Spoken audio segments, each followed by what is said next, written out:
এখানে ঠিক আছে, এর কটা লাড্ডু হয়েছে? 4টা। তো আমি ভাবলাম যে না, এই 4টা লাড্ডু কি আমি একাই খাবো। আমি কি করব, এই 4টা লাড্ডু দিয়ে আমি একাই খাবো। তারপর আমি যখন বাড়ি গেলাম, তো আমাকে বন্ধুটা আমাকে ফোন করে বললো, বন্ধু আমি তোর বাড়িতে আসছি।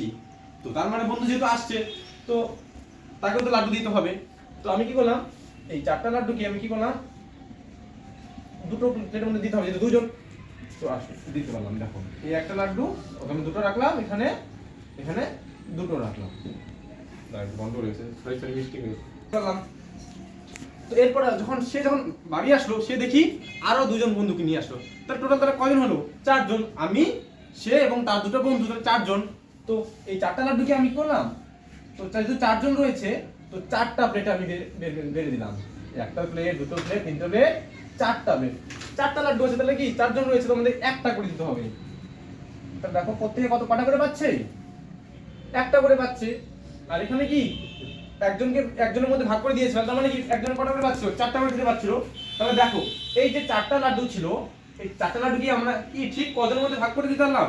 একজনের মধ্যে ভাগ করে দিতে পারলাম, দুজনের মধ্যে ভাগ করে দিলাম, এবং 4জনের মধ্যে ভাগ করে দিতে পারলাম।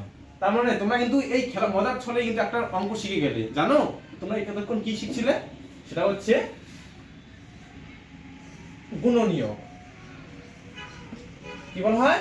গুণনীয়। এর কিন্তু আরেকটা নাম আছে, জানো কি? সেটা হচ্ছে উৎপাদক। এই যে 4 সংখ্যাটিকে আমরা কজনের মধ্যে ভাগ করে দিতে পারলাম? একজন, তারপর দুজন এবং 4জনের মধ্যে কিন্তু আমি ভাগ করে দিতে পারলাম। তাহলে 4 এর উৎপাদক কি হবে? 1 2 4। তো তোমরা অঙ্কটা খাতায় তুলে নাও, পরের দিন এই বিষয়ে আমরা অনেক ভালোভাবে জানবো।